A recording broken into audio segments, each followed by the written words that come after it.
Welcome to the Multifamily Zone, where business meets family.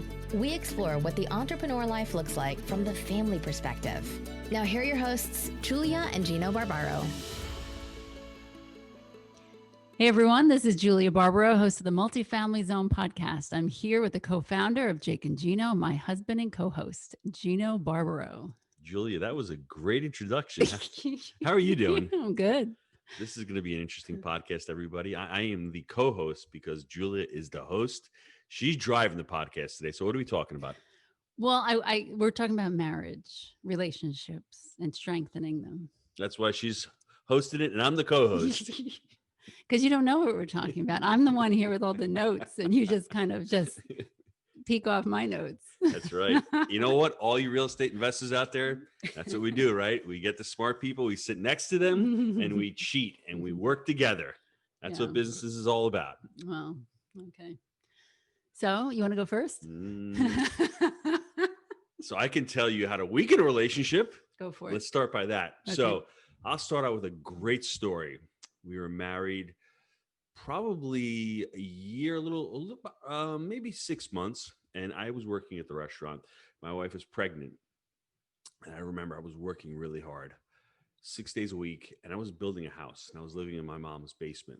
Okay, hold on. It was not a basement. It was a beautiful apartment that they built while we were engaged. Okay, with granite countertops. Okay, it's still a basement. It's still not on the main level. just okay. Okay, it's not a cave, everybody. We had running water. I didn't have to run in the backyard and go pee where the peach tree was. I had running water. I had plumbing.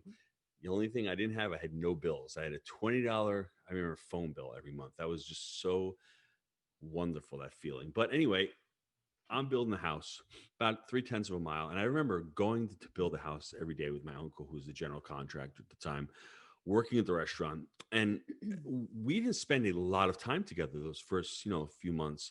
I was just busy doing stuff. I remember coming home one day and my wife is pregnant on the couch. She looked a little sick. So I said, "Hey, Julia, what are we eating for lunch?" And she's like, "I'm not hungry. Don't feel like eating. I'm pregnant, So what did I do? I didn't ask her, "What can I make for you, Julia?" No, I actually proceeded to go and cook something for myself. And I'm sitting down and eating. And she probably looked at me like, what the biggest jerk. Who did I marry here, right? And I always look back at that and it's one of my failings. And I just remember that. And I just, you don't want to forget those memories, right? Because there's so much learning from there. I could have just said to her, "I'm really tired. I've had a rough week. Maybe we can go out and grab something to eat. Maybe I can get something delivered. Maybe I can cook you something." I don't know what was going through my mind at the time. I just remember cooking. I don't even remember what I cooked, right? I do. It was ham. I remember it as clear as day. Was it good? I didn't have any. But did it look good? It did. Well, I was a good cook and still am a good cook. But the point of the matter is, that's how you weaken a relationship. Honestly, what a terrible person I was that day. And fortunately for me, there's only one way to go, and that's up. It's true. And if you're listening out there and you've done some stupid things, that doesn't make you a stupid person, right? Your actions don't define you all the time. Smart people do stupid things. That doesn't make them stupid. They just do stupid things. And I've had the I would say the ability to correct my mistakes over the past 20 plus years. And I think I've done a pretty good job. Few bumps in the road, but not bad. Well, I think that's an interesting story. There's a lot of things I want to talk about. But those moments, I think we can do a couple things. I personally could be mad for 20 years about that and be like, wow, that's what a jerk. I can't believe you did that. And just hold on to that.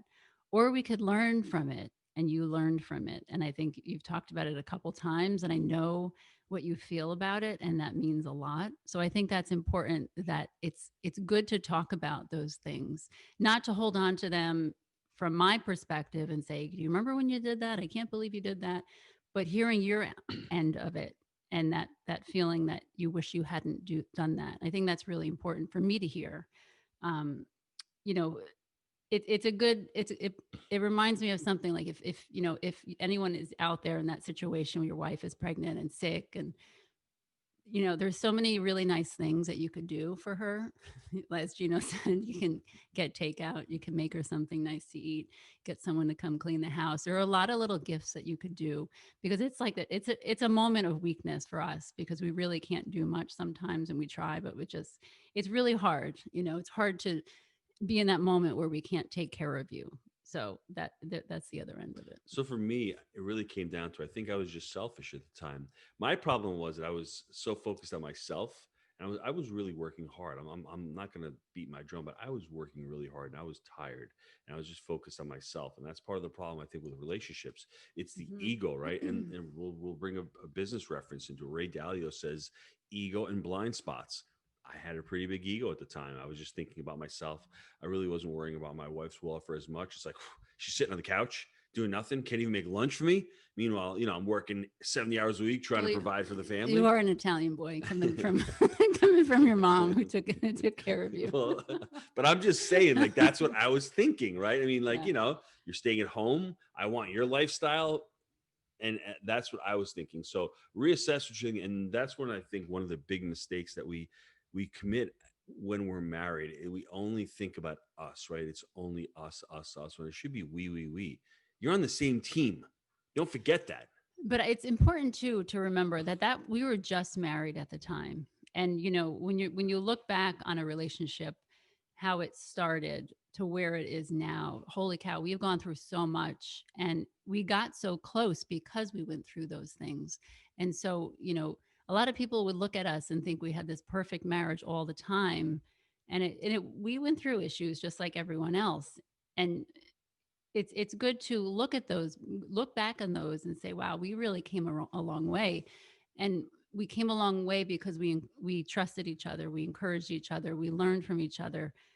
And I think that's really important. So that's kind of what I want to talk about. So I'm not going to cheat and look at your notes. You I want to know what your marriage advice is. Number one, bullet point number one. Well, the first thing is choose to love each other even when you don't feel like it.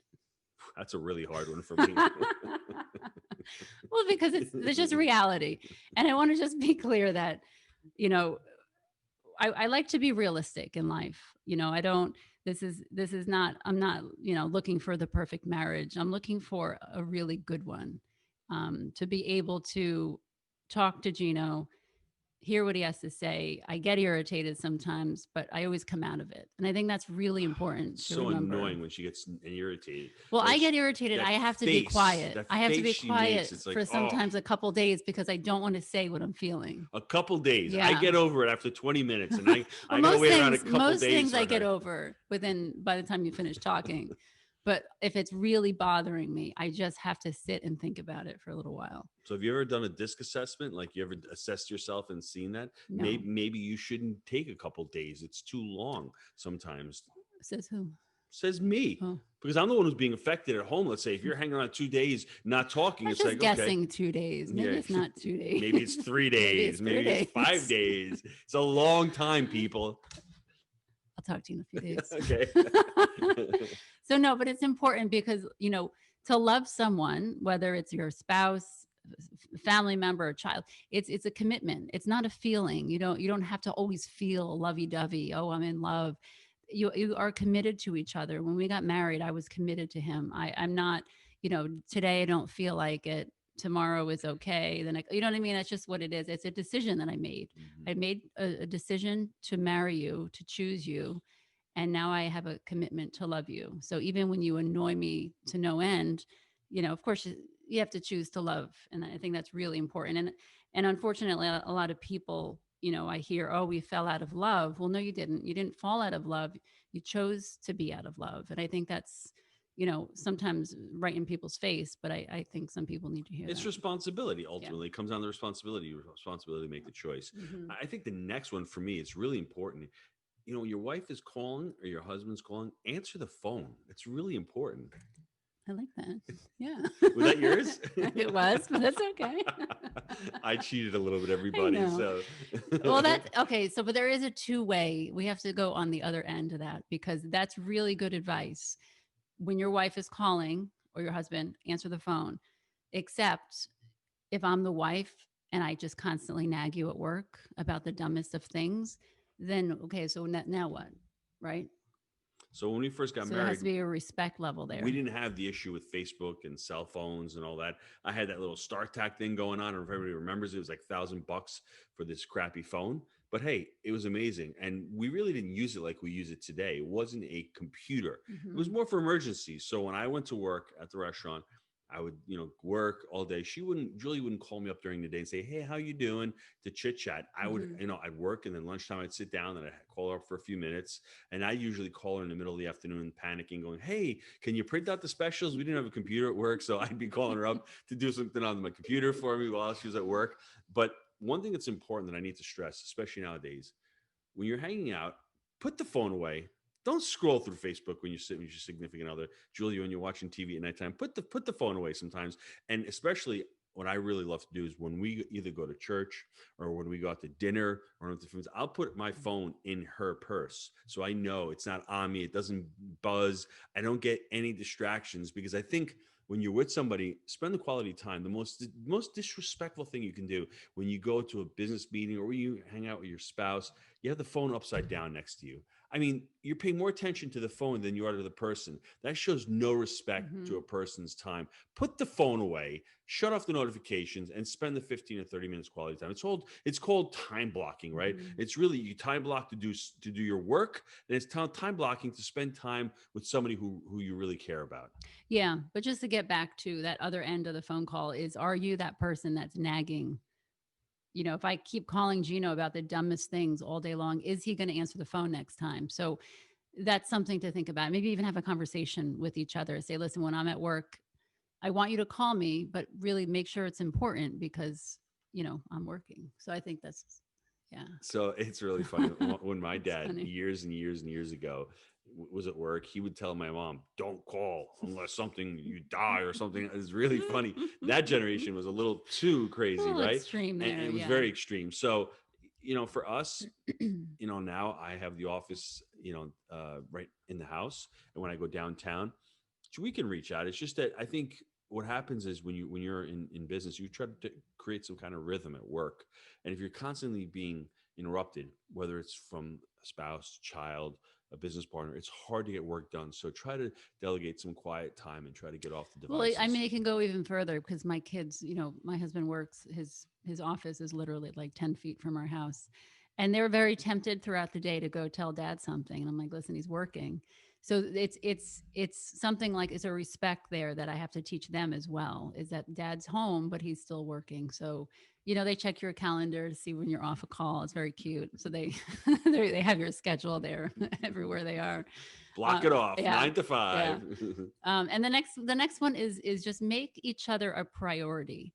We talked about it a little bit already, but sometimes the week will go by and we realize we didn't even have like a good conversation. Everyone's busy. He's busy with working. I'm busy taking care of the kids and doing all the activities and everything. And you literally forget to just sit with that person and have a conversation, like a productive conversation without interruptions.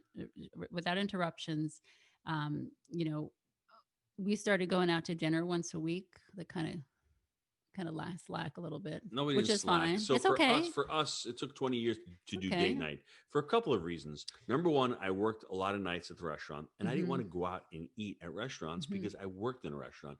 Number two, as you get older, you want to be healthy. You don't want to constantly be going out and eating crap. Even if it's a great restaurant, it's still, you're cheating, you're having, something you shouldn't be eating. It's tough. And number three, we're raising the kids and our responsibility was our children first. And we want to spend as much time with them. So for us, it was hard leaving the kids when we were younger with babysitters, but now Yeah. we can do that. We leave them with the older children. So we've pivoted, right? And try to do it at least every 2 weeks is great. We went out this Friday. I had my wife go for a walk. It was 70 degrees out. She's cold with the scarf on, walking a mile and a half, telling me, "I'm so tired. I can't believe." I'm like, whoa. I mean, I got to take you out a little more and work out a little bit more, but it's I had okay. these heavy boots on and it was a little windy. A little windy. For all you New Yorkers, it was 70 degrees on Friday night and it was chilly. It was humid, so it was more chilly. No, but you don't have to go out to eat. And I think Mhm. that's important because you could literally sit on the porch, the front of your house, get a drink, get coffee, and the kids could be literally inside. It's just that a little bit of time, whether it's a half hour, whatever you could squeeze out, it's really important that we just, whether you put it on your schedule or not, make sure it happens. Going back to that story when I was pregnant and he had cooked, you know, he what if he came in, noticed I was sick, and just sat down with me for 10 minutes and say, tell me how you're feeling. And that's it. That's all it could have taken, just him to understand me a little bit better at the time, because it was new for me too.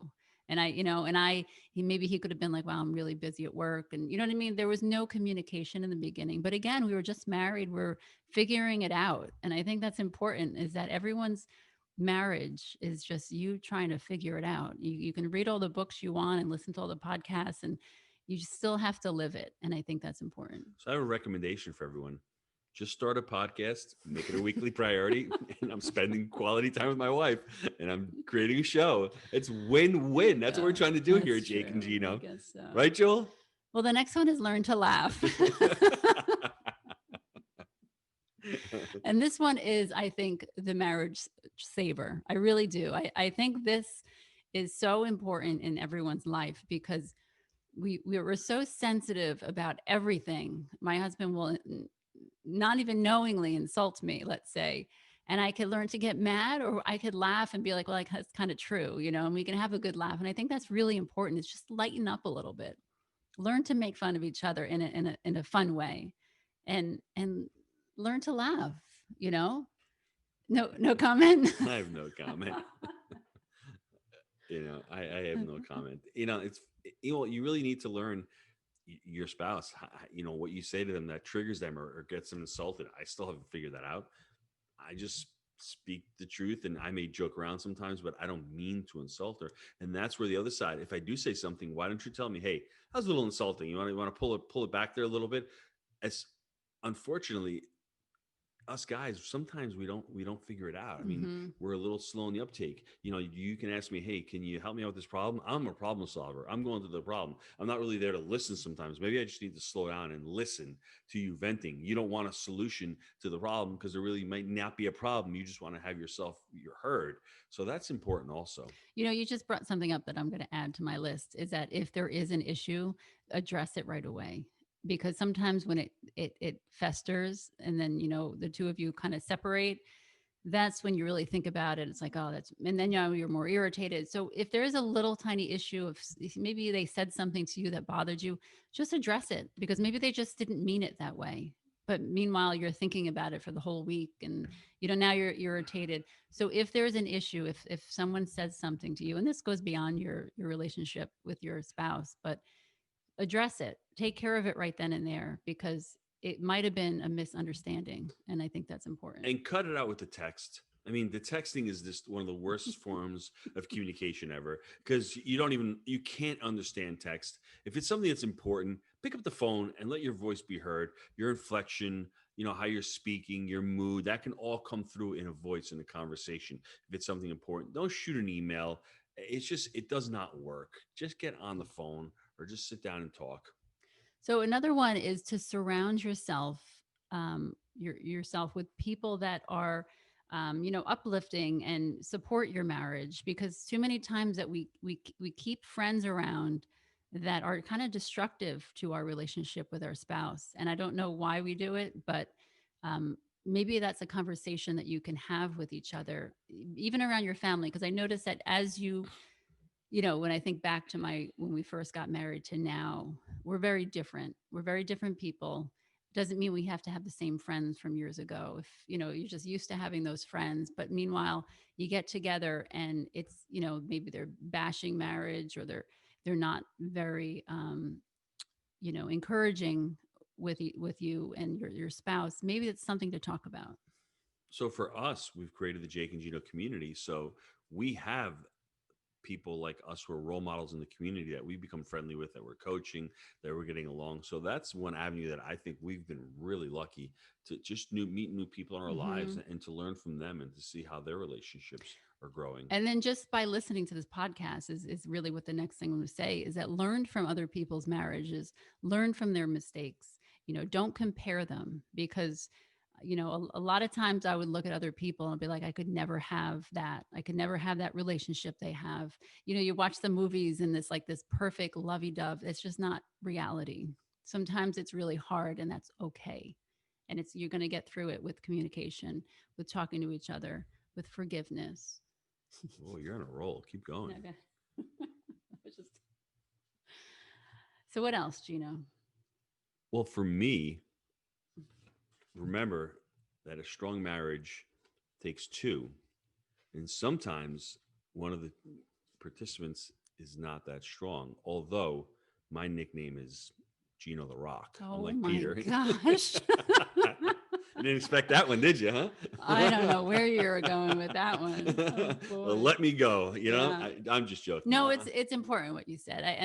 You always say a marriage is not 50-50, it's 100 each, but there are a lot of times where you're at 40%. That's all you could give, whether you're sick or you're just overwhelmed or whatever. And that other person comes in, you could do two different things. You could say, let me take care of this. Let me help you out. Or you can be like, I can't believe, like going back to that story, you could have been like, let me help you.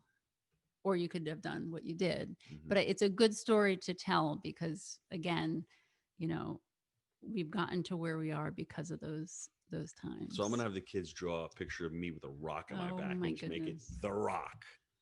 Let's take a quick time out to hear from our sponsors. Hey, Wheelbarrow Profits family, are you struggling with ways of teaching your kids about money and financial literacy? Gino, I think we have something to help them. Tell them about it. We've been hard at work creating the Jake and Gino Youth Academy. The Academy takes a deep dive into good money habits, setting up a budget, investing, taxes, the difference between an asset and a liability, and so much more. This is a great opportunity to spend time with your children, to be their role model when it comes to money and investing, and learn how to set them on the right path to financial success. If you want more information on how you can become the next Youth Academy member, visit www.jakeandgino.com/education to begin your journey to financial freedom. As we like to say at Jake and Gino, people with financial intelligence can change the world for the better. Okay, so You can't get that picture of me in the Rock, can you? Out of your mind. I always want to go over this because this is really important to me, and I adore your mother. I really do. She's so awesome. But one of the advices that she would probably give both of us at the same time was, you don't have to tell your husband everything, and if it's an issue, you don't have to tell him. I'm like, and it always bothered me because I hate secrets. I hated growing up. We had a very Irish family, and there was a lot of secrets. And I know my husband had Italian, and there's a lot of secrets. And I hate secrets. I think that they truly destroy the family. I really do. Whether you have to lie to each other to keep them or whatever it is. That was one of the things that I noticed as a younger person before I got married, that I thought I'd never ever want to be like that. I just want to be able to not have to worry about what lies I'm telling. And even if they're the littlest of things, it's so important just to be honest and to speak the truth. I think even omissions can be factored into as a lie. The business is not doing great. Well, maybe my wife needs to know that. Yeah. So she could probably rein in the spending a little bit and tell the kids, hey, dad's not having a great time at work in these past few months. That communication is important. I've tried to talk to my wife about refi and roll and cap rates and all that. She don't really care about the real estate, but if I tell her, hey, we're having a rough time, collections and money, she understands that. So don't try to omit anything. And I mean, we don't really have any secrets. And the other thing with us is we don't really gossip. That's why we probably don't have a lot of quote unquote friends, because we're not out there talking about the Joneses and the Smiths, and we really don't care. We really keep to ourselves. And that gossiping is horrible. Not only is it sinful, we're judging other people and we're spreading lies and maybe some mistruths. So get away from the gossiping. Yeah. Get away from the gossiping, please. So important. The next thing is just forgiveness. I mean, holy cow, I've made so many dumb mistakes. What'd you say? You heard what I said. I'm very, I can admit when I'm wrong, and it happens quite often. But it's important to just hold on one second. Yeah. She can say that on the podcast, but she can't say that to me, Of right? course That's I can. amazing. Of course I can. So when my wife is like lying or she's feeling a little bit, you hear that high pitched voice. So if you rewind 30 seconds, you'll hear like the high pitched and you'll know I'm telling the truth. Okay. so we're talking about forgiveness. Yes. Okay. Like I said before, things that are said sometimes are very insulting. And I feel like men sometimes just say things and they don't really think about it first. And it could be the littlest of things, but we take it so personal. And those are the things that I don't even bother explaining because it's just not worth it. I It's say a just lot like, of yeah, dumb. whatever. I say a lot of dumb things to the kids, especially my daughters sometimes, Well, and it you have comes to out the wrong learn. way. Yes, So that's yes, more yes, better yeah. explanation. So my husband he didn't grow up with girls. He doesn't have sisters. So you have to learn how to speak to girls. Not so much me anymore, but the children as girls. You know what I mean? Hmm. And there's a moment where it's like, oh my gosh, they went um, from thinking it's funny to being insulted. Hmm. And I feel like that you don't realize you're learning it now, but it's all of a sudden it just clicks on. Hmm. Did you notice that? It's taken a while. Yeah, Yeah. but you're doing good. You're doing great. Thanks. So forgiveness is so important because what happens is we hold on to those little stories in our past with our spouses or with our siblings or whoever, and we hold on to them and we never let them go and they always bother us. And sometimes it's good just to actually say, hey, remember when this happened? And to have a conversation about it and to get over it. I mean, you can get over it. You Hmm. can move on past it and say, what were you thinking back then? And my husband could have told me, hey, I was busy. I was working all this hours and I come home and I was hungry. And he could have explained it differently to me because I only can see my side from it. And I think that's obviously important. So think about those times that you've had together that you're holding on to because it's so great when you just learn to let them go, have that conversation and let them go. I think, Julie, the next thing is, try not to speak badly about your spouse. Mm-hmm. I mean, if you want to, just start a podcast and you can just rip on your spouse while you're in the podcast and just don't edit it out, right? You could do that, enjoy it, have fun. But seriously, there's no reason you should go out and gossiping about your spouse with somebody else. Yeah. I mean, that stays within the household. I mean, if you're having issues, having problems, work it out. And if you need to speak to someone, go out and speak to someone, whether it's a professional, a Mm-hmm. coach, another family member, but together, right? Well, it's important that you are able to speak about that person in a respectful way. And I think Mhm. that's really important because sometimes we need like a girlfriend to talk to, but not in a negative, not in a gossipy way, not in a putting that person down way. It's Mhm. okay to be able to talk to someone. I don't know how to handle this. Here's my situation. Can you give me some advice? I've seen you and your spouse or seen you and your kids or whoever you're talking about. That's different. And I think that's important. But to bash your husband or bash your wife in front of other people is so damaging, Mhm. so damaging. We should be supporting that person and protecting their character, obviously all the time. Marriage is our first priority. And I think that's really important because the kids see that. And I think it's important for them to know as well. So now I would tell everyone the next bullet point, but since I have scribbly lines and stuff all over the paper, I really can't do that. So what's the next one? Well, I think that's it. Just be that encourager for each other. Be your spouse's biggest supporter and not the critic because there's all these voices going on in people's heads all day long, whether it's through work or friendship or Facebook, wherever. We always look for that person to encourage us, and we're always drawn to those people. So, how amazing that would be if that was someone that you live with and love with most. So, it's really important to be that person. So my action steps would be to look within, see what your faults are, see what your shortcomings are, because sometimes it's about you. Sometimes I'm really making the mistakes. I'm really doing something that I shouldn't be doing. And I think I'm blaming my wife. Take a step back and assess what you're doing and then have a frank conversation with your significant other. Yeah. So the question really is where am I right now in my marriage? And I could say that to myself. And where is my spouse right now? Because a lot of times we don't even think about that. We just live life and maybe we're irritated. Maybe we're not happy with our communication or we never really noticed it. So let's just take a time to just kind of assess where we are right now in our marriage. And how can we be on the same path? Sometimes we're on the same path, but one person's ahead, one person's behind. So how can you be walking together? Especially now, I'm running 3 miles a day over here. My wife can walk like 3 minutes, and then she loses. I lose her. You know what I mean? I'm trying to get her to work out, but she does not want to work out with me. So Thanks. you're welcome. You're making it sound like I'm super out of shape. I didn't say super out of Okay, shape. just- I didn't even say out of shape. Okay. You just don't want to run with me. I can walk. So the next thing we want to see what the vision is. So what is our desired marriage look like? And this is important to actually have details, because if you want more time together, have you ever said something to your spouse? Hey, you know what? I'm noticing that it's been weeks and weeks and months, and we haven't even had a conversation.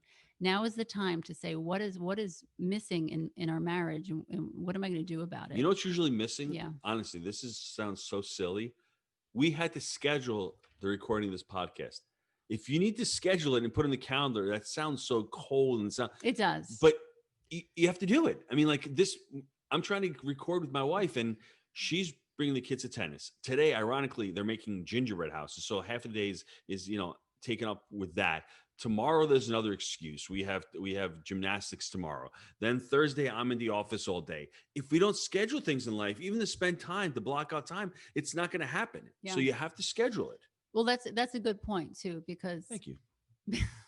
because some people don't want to schedule their spouse, and I get it, and people are very hesitant. So make it a little joke, make it lovey time, make it special time, whatever, cuddle time, whatever you want to call it.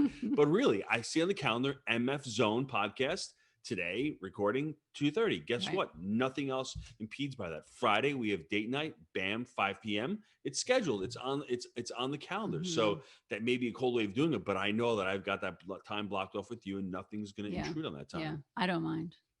You don't? No. Where are we going this Friday? It doesn't matter. Doesn't matter? It doesn't. It's a little steak this Friday night, right? Okay. We had fish last week. Fine. So that's fine. So the next thing to ask yourself is, what needs to change in myself? Because a lot of times we can point out what I can point out what my husband does. Remember on the rock. Remember that. And I could tell you, but it's really not myself. The rest of the rock, just the rock. Okay, here's my next point is, what am I letting my spouse get away with that needs to stop? Ooh, that's a big one. So what am I doing that you shouldn't be letting me get away with? I would say that's a tough one, but I would say sometimes working a little too much, and sometimes thinking about the business too much, right? That consumes me sometimes. That's a good point. Thinking about the business is a big deal. You know why? I have to say, we just took our Christmas picture this past week, and it was cute. It's always, everyone knows it's drama like you wouldn't believe about the pictures. It's somebody who's not sitting away. It's comical, really. It really is. But at the end of our Christmas picture, my husband's like, "Oh, let's just make a video for the Jake and Gino community." I'm like, I thought, my gosh, well, this is the family time. And I was a little irritated because it's always work. Were you really? Yeah, because the kids were irritated. Were they really? You're irritated about it? I am. You see what I'm saying? It was literally 45 seconds, push the camera. I wouldn't Gino have said here. anything unless, well, we're just talking about it right now. I let it go already. It's already gone, but you just made me think of it. So it was a good example. So you think about work more often. I mean, and I know you're very successful in it, and it's so important, but sometimes. By the way, I crushed the video too. Maybe she's mad that you're great at what you do. Oh, thanks, baby. I'm so far from jealous. What are we willing to start doing or give up to achieve this outcome? Well, a lot of times we have to give something up or start doing it. Sometimes it's not always doing something. It's just giving that up. Maybe you're on the phone too much, you're on Facebook too much, and the other person is irritated to no end. And I hear you. I mean, it's just irritating. It's like Gino said in the beginning, maybe that's something you can start, but you have to ask each other. And I think that's important. So what's in your way? And what are you going to do to change it? And to be honest, because if your spouse comes to you and says, okay, here's what my issue is with you, to get irritated initially is usually what we do. But it's like, the question is, okay, am I like that? Do I do that? Be honest with yourself. If it's a yes, then change it. Decide to change and say, you know what? I do that. Can you help me change? Because we're here to support each other. And I think that's important. Any final words? Well, I'm not done. Oh, wow. I guess she doesn't have any more notes. So I was like, I thought she was. I turned the page. Oh, turn the page. Okay. So sometimes this is the spouse, we are your obstacle. We are your obstacle. Sometimes you're trying to do things maybe for work or something, or you're trying to help me out, and I'm actually literally in your way because I'm complaining about something or I'm afraid of something. And sometimes we just need to take a step back and say, you know what, let me change my mindset. Let me be a little bit more open minded. Let me try something new. You know what I mean? And sometimes we're actually the So obstacle. sometimes you're like the rock that I'm trying to Uh, hold up, right? That analogy, right? I guess so. So then what are we going to do about it? What are we going to do about it? What's our first steps? When am I going to do it and how? And I think that's important. Take it away. So what else? What else should we leave this with? Because we've really talked about a lot of different things that us as spouses can do to help each other out. That's what it really comes down to. We're really trying to work towards a great family, a great relationship, and it really mirrors what you should be doing in a business. I mean, it really does. How do you speak to your employees? How do you speak to your family members? Sometimes I get into it where I speak pretty terribly to my kids. We all do, right? But then you got to step back, and my wife always reminds me this: would you speak like that to your employees? And I really wouldn't. I mean, I haven't, and I in a long time, and I wouldn't. So take that into consideration. Think about how you're speaking to each other. Think about the thoughts that come in your mind and your actions when you're dealing with your family, right? And put them first and foremost in your mind. You know, for all of us entrepreneurs out there trying to be successful and trying to make it, trying to become financially free, just take a step back and ask yourself, why are you doing that? And most people will say, to have more time to spend with my family. Well, guess what? You can make more time right now to That's a good point. spend with your family. Yeah. Don't make that excuse of, I need to do this because I Mhm. need that. Tony Robbins says you can have it right now. Do it right now. If you can't spend a couple hours a week blocking it out, you know, Mother Teresa said, if you're too busy to pray, then you're too busy. If you're too busy to take a couple hours out of your week to spend with your family and your loved ones, then, like my wife said previously, cut some things out and make that stuff a priority. It's all about what you're going to do. Yeah, we have an opportunity to grow together, to watch each other grow, to encourage each other. We're walking together on this life journey, and we get to decide where it's going to go. And I think that's really important. So decide and go for it. Take those steps toward that desired marriage or desired relationship and go with it. You have this partner, talk to them, be open with them, hear what they have to say. Learn about them, because it's funny, when you date, is the time where you're learning about the person, and then all of a sudden it just stops. Well, we've changed a lot from back then. And do you know that person still? You have to choose to ask them questions. You have to choose to learn about them over the years. Every time we have children, we change a little. So be there, hear them, decide to learn about them again. If you any of you want any more information about Jake and Gino, just go to jakeandgino.com. You'll learn more about the company, learn more. We have a lot of resources on our website. We have blog articles. We have all of our podcasts. We have 4 weekly shows. If you have any questions specifically about marriage, about communication, you can reach out to Julia. Her email address is juliabarbaro@gmail.com. Miss Julia Barbaro, thank you for Yes. sharing the hour with me. Thanks, baby. Take care, everyone. Bye.